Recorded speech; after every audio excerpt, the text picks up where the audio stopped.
একই টপিক পরে অধিকাংশ কথাই চলে আসছে।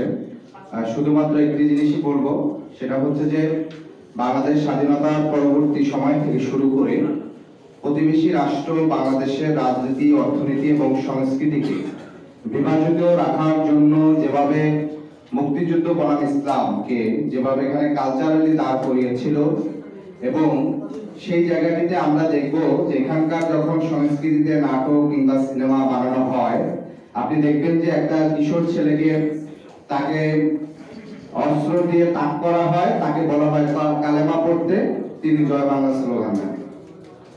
অর্থাৎ এই যে জয় বাংলার স্লোগান এবং মৃত্যুর সময় তারা কালেমা পড়তে চায় না, এই যে একটা ন্যারেশন, অর্থাৎ তার হচ্ছে ধর্মীয় যে চিন্তা সেটার জায়গা থেকে জয় বাংলাকে প্রাধান্য দেওয়া, এই ন্যারেশনটা চূড়ান্ত রূপ হচ্ছে সর্বশেষ যে ফ্যাসিবাদী সরকার করেছে সেটার চূড়ান্ত রূপ ধারণ করেছে।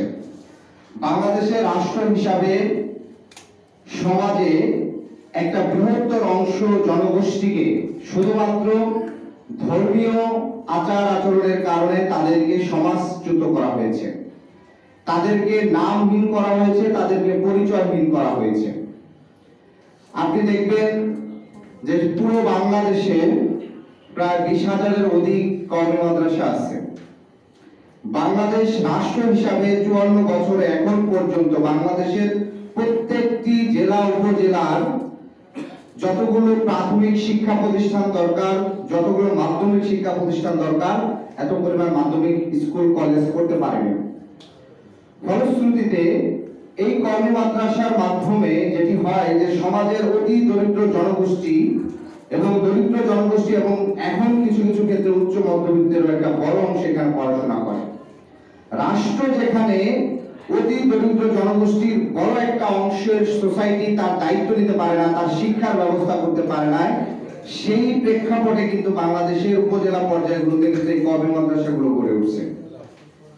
সমাজে যার পরিচয় থাকে না, অভিভাবকহীন থাকে, এতিম থাকে, তাদেরকে মিনিমাম ন্যূনতম থাকা খাওয়ার ব্যবস্থা করা এবং ন্যূনতম সাক্ষরতার জ্ঞান যে দেওয়া হয়, সেটা কিন্তু এই কওমি মাদ্রাসার ফলে সামাজিক দায়িত্ব পালনের জায়গা থেকে এটার একটা বড় গুরুত্বপূর্ণ, যেটা রাষ্ট্র দায়িত্ব পালন করতে পারে না, সেখানে এই কওমি মাদ্রাসাগুলো একটা গুরুত্বপূর্ণ ভূমিকা আছে।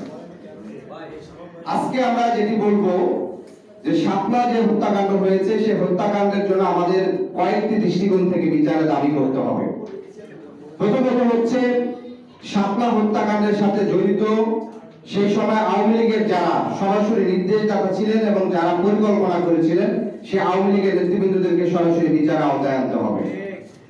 একই সাথে সেই সময় পুলিশ, র্যাব, বিজিবি যারা দায়িত্বে ছিলেন, সরাসরি পুলিশের আইজি থেকে র্যাবের মহাপরিচালক কিংবা ডিএমপি কমিশনার যারা দায়িত্ব ছিলেন, এদের প্রত্যেককে বিচারের আওতায় আনতে হবে।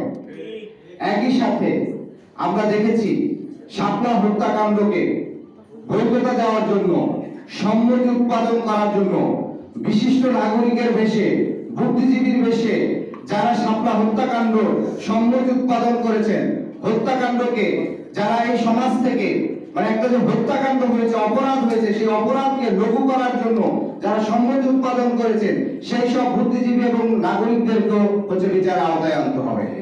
এবং তাদেরকে শুধু বুদ্ধিজীবী, বিশিষ্ট নাগরিক না, তাদেরকে বলতে হবে উগ্রবাদী নাগরিক। আমরা দেখেছি এখানকার দীর্ঘদিন সমাজ বাস্তবতায় যারাই এই মুসলিম আইডেন্টিটি কিংবা পরিচয় সংস্কৃতি ধারণ করে, তাদেরকে এক ধরনের ডিহিউম্যানাইজেশনের মধ্যে দিয়ে যাওয়া হয়। ফলশ্রুতিতে এই সম্মতি উৎপাদনে যারা কাজ করেছেন, তাদেরকে বিচারের আওতায় আনতে হবে। আরেকটি গুরুত্বপূর্ণ বিষয়, এটি বললে অবশ্য অনেকেই আমার প্রতি মনোক্ষুণ্ণ হতে পারে, কিন্তু আমাকে বাস্তবতারই বলতে হবে। 5ই মে শাপলা চত্বরের সমাবেশকে ঘিরে, সেই সমাবেশটি হয়েছিল এখানকার যারা ধর্মপ্রাণ ছিলেন তারা আঘাতপ্রাপ্ত হয়েছিল সেই জায়গা থেকে। শেষ করে দিব। সেই জায়গা থেকে বলবো, এই সমাবেশের আয়োজনের তারা দায়িত্বে ছিলেন। তখনকার হেফাজত ইসলামের শীর্ষ নেতৃবৃন্দ থেকে শুরু করে বিরোধী দলের যারা প্রধান ছিলেন, বিএনপি এবং জামাত যাদের প্রধান ছিলেন, তাদের মধ্যে একটা রাজনৈতিক আলাপ আলোচনা ছিল। সেই আলোচনা থাকলে কেন সেই আলোচনা বাস্তবায়ন হয়নি, এবং এই নিরীহ মাদ্রাসা শিক্ষার্থীদেরকে একটি সমাবেশে আনা হয়েছে, কিন্তু তাদেরকে কোনো ধরনের রাজনৈতিক সিদ্ধান্তে নাও পৌঁছে তাদেরকে একটা হত্যা এবং মুখোমুখি করে দিয়েছিল। সেই জায়গা থেকে একটি স্বাধীন তদন্ত কমিশন গঠন হওয়া উচিত। কারণ এই হাজার হাজার শিক্ষার্থীদেরকে আপনি এই সমাবেশে নিয়ে আসছেন, অথচ আপনি কোনো রাজনৈতিক সিদ্ধান্ত গ্রহণ করতে পারেননি, তাদেরকে কোনো নির্দেশনা দিতে পারেননি, তাদেরকে প্রস্তুত করতে পারেননি, তাদেরকে বিনা প্রস্তুতে আপনি একটি রাষ্ট্রের মুখোমুখি করে দিয়েছেন এবং তারা হাজার হাজার শিক্ষার্থী সেখানে হত্যাকাণ্ডের মধ্যে দিয়ে গিয়েছেন। ফলশ্রুতিতে এই সমাবেশে যারা দায়িত্বে ছিলেন তাদের আজকে জবাবদিহিতা করতে হবে, কারণ রাজনৈতিক ভুল সিদ্ধান্ত, আপনার একটা ভুল সিদ্ধান্ত শত শত মানুষকে হত্যাকাণ্ডের মুখোমুখি করেছে।